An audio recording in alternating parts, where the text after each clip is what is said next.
Dear friends, hello, my dear listeners. How are you all? I hope you are doing your best efforts to serve your duties with utmost honesty and love. And we are going to be successful in this journey with the grace of our Lord. So, let's start the next part from the story Anna Karenina, written by Leo Tolstoy. So, let's proceed. We are today in the third chapter, right? So let's proceed. When he was dressed, Stefan Arkevich sprinkled some scent on himself, pulled down his shirt cuffs, distributed into his pockets his cigarette, pocketbook, matches, and watch with its double chain and seals, and shaking out his handkerchief, feeling himself clean, fragrant, healthy, and physically at ease. In spite of his unhappiness, he walked with a slight swing on each leg into the dining room where coffee was already waiting for him, and beside the coffee, letters and papers from the office. He read the letters. One was very unpleasant, from a merchant who was buying a forest on his wife's property. To sell this forest was absolutely essential, but at present, until he was reconciled with his wife, the subject could not be discussed. The most unpleasant thing of all was that his pecuniary interests should in this way enter into the question of his reconciliation with his wife, and the idea that he might be laid on by his interests, that he might seek a reconciliation with his wife on account of the scale of the forest, that idea hurt him. When he had finished his letters, Stefan Arkevich moved the office papers close to him, rapidly looked through two pieces of business, made a few notes with a big pencil, and pushing away the papers, turned to his coffee. As he sipped his coffee, he opened a still damp morning paper and began reading it. Stefan Arkevich took in and read a liberal paper, not an extreme one, but one advocating the views held by the majority. And in spite of the fact that science, art, and politics had no special interest for him, he firmly held those views on all these subjects which were held by the majority and by his paper, and he only changed them when the majority changed them. Or, more strictly speaking, he did not change them, but they imperceptibly changed of themselves within him. Stephen Arkevich had not chosen his political opinions or his views. These political opinions and views had come to him of themselves, just as he did not choose the shapes of his hat and coat, but simply took those that were being owned.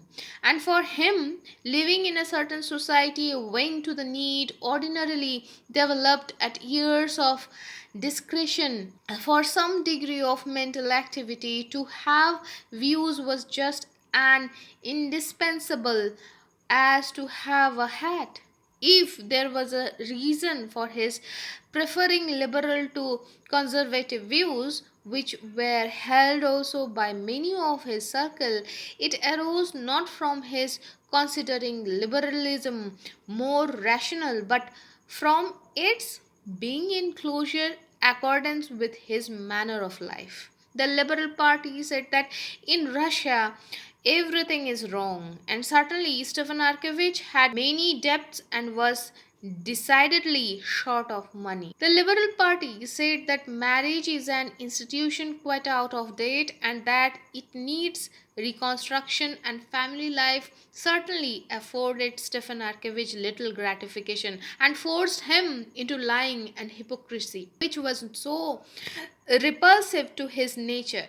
The Liberal Party said, or rather allowed it to be understood, that religion is only a curve to keep in check the barbarous classes of the people, and Stefan Arkevich could not get through even a short service without his legs aching from standing up, and could never make out what was the object of all the terrible and high flown language about another world, when life might be so very amusing in this world. And with all this, Stephen Archivage, who liked a joke, was fond of puzzling a plain man by saying that if he prided himself on his origin, he ought not to stop at Rurik and disown the first founder of his family, the monkey. And so, liberalism had become a habit of Stephen Arkevich's, and he liked his newspaper as he did his cigar after dinner for the slight fog it diffused in his brain. He read the leading article in which it was maintained that it was quite senseless in our day to raise an outcry that radicalism was threatening to swallow up all conservative elements, and that the government ought to take measures to crush the revolutionary hydra. That, on the contrary, in our opinion, the danger lies not in the fantastic revolutionary hydra but in the obstinacy of traditionalism clogging progress, etc. etc. He read another article too, a financial one, which alluded to Bentham and Mill and dropped some innuendos reflecting on the ministry. With his characteristic quick wittedness, he caught the drift of each innuendo, divined whence it came, at whom and on what ground it was aimed, and that afforded him, as it always did, a certain satisfaction. Today, the satisfaction was embittered by Matrona Philomonova's advice and the unsatisfactory state of the household. He read, too, that Count Best was rumored to have left for Wiesbaden, and that one need have no more grey hair, and of the sale of light carriage, and of a young person seeking a situation. But these items of information did not give him, as usual, a quite ironical gratification. Having finished the paper, a second cup of coffee, and roll and butter, he got up, shaking the crumbs of the roll off his waistcoat, and squaring his broad chest, he smiled joyously, not because there was anything particularly agreeable in his mind. The joyous smile was evoked by a good, but this joyous smile at once recalled everything to him, and he grew thoughtful. Two childish voices. Stephen Arkevich recognized the voices of Grisha, his youngest boy, and Tanya, his eldest girl, were heard outside the door. They were carrying something and dropped it. I told you not to set passengers on the roof, said the little girl. In English, there, pick them up.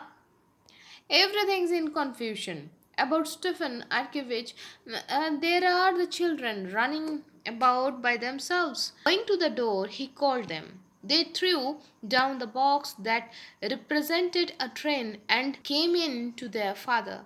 The little girl, her father's favorite, ran up boldly, embraced him, and hung laughingly on his neck, enjoying as she always did the smell of scent that came from his whiskers. At last, the little girl kissed his face, which was flushed from his stooping posture, and beaming with tenderness, loosed her hands and was about to run away again, but her father held her back. How is mamma? He asked, passing his hand over his daughter's smooth, soft little neck. Good morning, he said, smiling to the boy, who had come up to greet him. He was conscious that he loved the boy less and always tried to be fair, but the boy felt it and did not respond with a smile to his father's chilly smile. Mamma, she is up, answered the girl. Stephen Arkevich shied. That means that she's not slept again all night, he thought. Well, is she cheerful? The little girl knew that there was a quarrel between her father and mother, and that her mother could not be cheerful, and that her father must be aware of this, and that he was pretending when he asked about it so lightly, and she blushed for her father. He at once perceived it and blushed too. I don't know, she said. She did not say we must do our lessons, but she said we were to go for a walk with Miss Hully to Grandmamma's. Well, go, Tanya, my darling. Oh, wait a minute, though, he said, still holding her and stroking her soft little hand.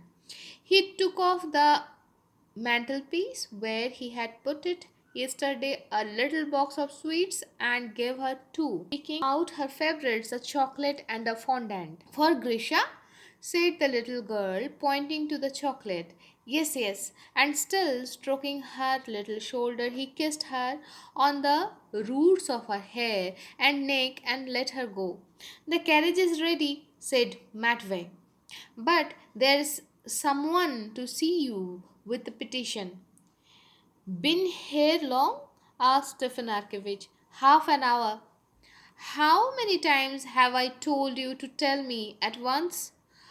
One must let you drink your coffee in peace, at least, said in the affectionately gruff tone with which it was impossible to be angry.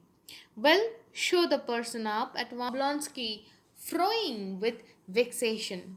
The petitioner, the widow of a staff captain, Karenina, came with a request impossible and unresponsible, but Stefan Arkevich, as he generally did, made her sit down, heard her to the end attentively without interrupting her, and gave her detailed advice as to how and to whom to apply, and even wrote her in his large, sprawling, good and legible hand a confident and fluent little note to a personage who might be of use to her. Having got rid of the staff captain's widow, Stefan Arkevich took his hat and stopped to recollect whether he had forgotten anything. It appeared that he had forgotten nothing except what he wanted to forget, his wife. Ah, yes. He bowed his head and his handsome face assumed a harassed expression. To go or not to go, he said to himself, and an inner voice told him he must not go, that nothing could come of it but falsity, that to amend, to set right their relations was impossible, because it was impossible to make her attractive again and able to inspire love or to make him an old man, not susceptible to love except deceit and lying. Nothing could come of it now, and deceit and lying were opposed to his nature. It must be some time, though it can't go on like this, he said, trying to give himself courage. He squared his chest, took out a cigarette, took two whiffs at it, flung it into a mother of pearl ashtray, and with rapid steps walked through the drawing and opened the other door into his wife's bedroom. So, what will happen? We will come to know in the next episode. Till then, be happy, be jolly. Ta-da!